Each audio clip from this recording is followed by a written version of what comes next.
सबको मेरा प्रणाम। मैं डॉक्टर वासुदेव शेट्टी, सह प्राध्यापक हिंदी विभाग। मैं इस समय बीए थर्ड सेमेस्टर और बीएससी थर्ड सेमेस्टर में जो नाटक है उसके बारे में प्रकाश डालना चाहता हूँ। जो पहला और दूसरे सेशन में नाटक के विकास क्रम के बारे में चर्चा की गई है। दोस्तों, नाटक जो साहित्य क्षेत्र में सबसे पहला आरंभ हुई ऐसे कहा जाता है। पहले नाटक की गणना भी काव्य के अंतर्गत की जाती थी, किंतु संस्कृत के नाटकों के समय से ही नाटकों का विकास स्वतंत्र विधा के रूप में होने लगा। वास्तविकता यह है कि आधुनिक हिंदी गद्य साहित्य का आरंभ नाटकों से ही हुआ। ऐसा माना जाता है कि हिंदी के पहले नाटककार महाराजा विश्वनाथ सिंह थे। भारतेंदु के समय सभी साहित्यकार कोई न कोई नाटक जरूर लिखते थे। भारतेंदु के अनुसार पात्र प्रवेश आदि नियम द्वारा प्रथम नाटक उनके पिता पूज्य चरण श्री कविवर गिरिधर दास का ही है। भारतेंदु के अनुसार हिंदी का दूसरा नाटक राजा लक्ष्मण सिंह का शकुंतला है।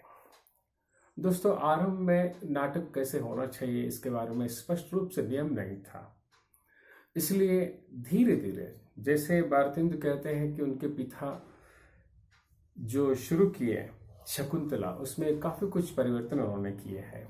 और भारतेंदु हिंदी साहित्य क्षेत्र में बहुत साधना किए हुए श्रेष्ठ लेखक है, कृतिकार है, नाटककार है। और तीसरा, भारतेंदु द्वारा अनुदित यानी ट्रांसलेशन किया गया विद्या सुंदर है। चौथा लीला श्रीनिवास का और पांचवा नाटक है भारतेंदु का ही वैदेही हिंसा न भवती। छठा नाटक पंडित तोताराम का था। ये बिल्कुल आरंभ में जो नाटक माना जाता है उसके बारे में चर्चा किए गए हैं। लेकिन हजारी प्रसाद द्विवेदी कहते हैं, आचार्य हजारी प्रसाद द्विवेदी के अनुसार हिंदी गद्य का आरंभ नाटकों से ही हुआ। पहले नाटक का आविर्भाव हुआ और उसके बहुत बाद में उपन्यास का हुआ। तो इसमें ध्यान देने की बात है, जो आरंभिक हंत में यानी आरंभिक काल में लोगों के पास मनोरंजन के लिए बहुत कुछ साधना नहीं थी, इसलिए उनको नाटक, संगीत, नृत्य, इनमें ही उनको ज्यादा कुछ देखना चाहिए था। मनोरंजन की यही साधना थी। और एक ध्यान देने की बात है, नाटक, संगीत और ये जो नृत्य, ऐसे जो विधाओं का विकास होना हो तो सबसे मुख्य है स्थिति का। महाराजाओं का जमाना था। यदि चारों ओर चैन है, शांति है, राजा अपने आप में स्थापित है, तभी इन कलाओं के लिए कोई प्रोत्साहन देने वाले होते थे और प्रोत्साहन मिलता था और लोग भी देखते थे। तो ये नाटक के विधा में सबसे मुख्य पात्र रखता है कि स्थिति और काल। तो इन सब दृष्टियों से पहला महत्वपूर्ण नाटक है भारतेंदु का अंधेर नगरी। अंधेर नगरी की खासियत है कि इसमें समाज में होने वाले हर तरह के लोगों को हम देख सकते हैं, जैसे हलवाई, कुंजड़ीन, कबाब वाला, मछली बेचने वाली, नारंगी बेचने वाले, बनिया, साहूकार, राजा, रानी, मंत्री, सेवक, सब कुछ है, हर कोई है।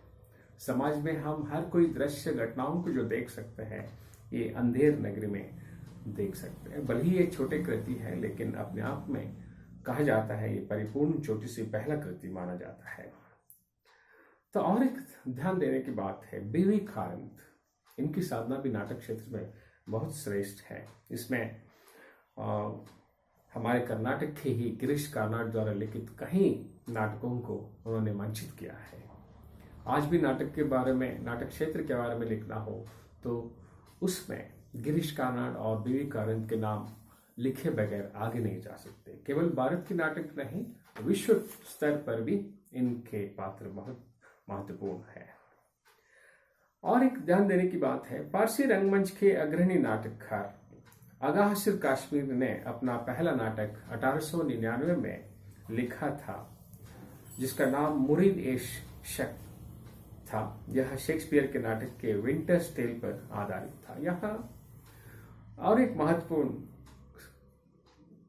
विचार है कि नाटक क्षेत्र में पारसी रंगमंच का भी बहुत ही महत्वपूर्ण पात्र रहा और उसमें अगाहसर काश्मीरी श्रेष्ठ नाटककार माना जाता है। ये खुद अपनी कंपनी बनाई और उसके लिए उन्होंने 30 वर्ष में 28 नाटक लिखे और मंचित भी किए। उन्होंने कई फिल्मों की पटकथाएं भी लिखी, यानी स्टोरी डायलॉग्स वगैरह भी कई हिंदी फिल्मों के लिए लिखे। यहाँ और एक ध्यान देने की बात है, उर्दू भाषा के कारण प्रेक्षकों में 2 वर्ग बन गए। कुछ लोग हिंदी नाटक देखना पसंद करते थे और कुछ लोग उर्दू नाटक। अगाहसर कश्मीर ने इससे दुखी होकर तत्सम हिंदी में नाटक लिखने लगे। तो उसके बाद फारसी नाटकों की भाषा में उर्दू के शेरों के साथ साथ ब्रज भाषा के गीत भी भरे जाने लगे। अगाहसर कश्मीर के अलावा बेथाव फारसी नाटकों के दूसरे शिरोमणि थे। वे भी शेक्सपियर के नाटकों से बुरी तरह प्रभावित थे। अगाहसर कश्मीरी 5 नाटक बकायदे शेक्सपियर की अनुकृति थे। शेक्सपियर के अलावा फारसी नाटकों में धार्मिक पौराणिक कथाओं पर आधारित नाटक भी खूब चले। राजा हरिश्चंद्र और राम राज्य इसका उदाहरण है। जय संतोषी माँ, दिल वाले दुल्हनिया ले जाएंगे में करवा चौथ और अंधविश्वासों का बढ़ावा भी दिया गया है। बेथाब तो संस्कारों से शुद्ध सनातनी थे और उन्होंने 1931 में देवी देवयानी नाटक लिखा, जो इतना सफल हुआ कि उस पर तत्काल फिल्म भी बन गए। तो ये नाटक क्षेत्र और हिंदी फिल्म का जो आरंभिक जो स्थिति जो था वो काफी निकट था। सन 1950 के बाद फारसी नाटकों का प्रभाव कम होने लगा, यानी घटने लगा, किंतु हिंदी नाटकों के विकास में फारसी नाटकों का योगदान उल्लेखनीय है। फारसी जो योगदान है फारसी नाटकों का, उसे नजरअंदाज नहीं किया जा सकता। इसके बाद 1950 के बाद हम हिंदी साहित्य क्षेत्र में अनेक श्रेष्ठ लेखक आ गए। इनमें प्रमुख है जयशंकर प्रसाद। फारसी नाटकों से सर्वथा पृथक हिंदी नाटकों की एक दूसरी परंपरा की शुरुआत की चंद्रगुप्त, और उसके पहला नाटक जिसमें नायक चंद्रगुप्त है, किंतु उसका जीवन दर्शन चाणक्य द्वारा निर्मित है। 1920 से 1936 के बीच प्रसाद जी लिखते थे, जयशंकर प्रसाद। उन दिनों गांधी जी के नेतृत्व में स्वतंत्रता आंदोलन चरम सीमा पर था, इसलिए जयशंकर प्रसाद द्वारा लिखित जो उनकी कृतियों की जो गीत था, ये स्वतंत्र संगठन यानी जो अंग्रेजों के खिलाफ लड़ने वाले जो संगठन था, ये जब कभी ये प्रभात फेरी वगैरह निकालते थे, उस समय वो प्रसाद जी के गीत गाथे चलते थे, जैसे प्रशस्त पुण्य पंथ है बड़े चलो बड़े चलो। ये नारा लगाते समय ऐसा लगता था कि ये गीत भी इनको आगे चलने के लिए काफी प्रोत्साहन देती थी। उन दिनों में ये काफी प्रसिद्ध भी था।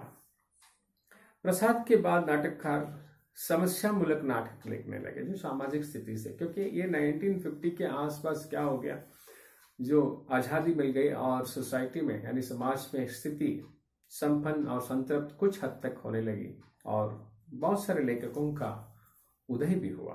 तो लक्ष्मी नारायण मिश्र सिंदूर की होली लिखे थे। उपेंद्र नाथ अश्क मनोवैज्ञानिक गुत्थियों वाले अंजो दीदी 1955 में तथा भंवर 1961 में जैसे नाटक 2 नाटक लिखे। प्रसाद जी के मृत्यु के बाद मृत्यु से कुछ ही पूर्व भुवनेश्वर के एकांकी नाटकों का संग्रह कारवां प्रकाशित हुआ। हिंदी नाटकों में क्रांतिकारी मोड़ देने वाला संग्रह था ये। भुवनेश्वर का दूसरा एकांकी ऊसर अधिक जटिल तथा सूक्ष्म संवेदन वाला नाटक है। 1950 से 60 के बीच हिंदी ही नहीं, भारतीय नाटककारों का युद्धोत्तर पश्चिमी नाटककारों तथा नाटकों से साक्षात्कार हुआ, तो सहसा पूरे भारत के नाटककारों तथा नाटकों में वास्तविक पुनर्जागरण हुआ। तो इसके बाद धर्मवीर भारती के अंधायुग और 1951 में श्री जगदीश चंद्र माथुर जी कोणार्क नाटक लिखे। तब तक ये उतना प्रसिद्ध नहीं थे, जैसे ही ये नाटक लिखते हैं इसके बाद काफी प्रसिद्ध हो गए। तो इसके साथ भीष्म साहनी द्वारा लिखित माधवी, ये भी नाटक काफी प्रसिद्ध हो गया। तो ये नाटक के विकास और भी बहुत सारे विचार है, लेकिन इस समय आप लोगों के लिए इतने काफी है। मैं यहाँ अपने ये पहला और दूसरे सेशन का विचार यहाँ समाप्त करना चाहता हूँ। और इसका जो नाटक के विकास जो है, ये माधवी के लिए भी और कोणार्क के लिए भी उपयोगी साबित होगा। नमस्कार।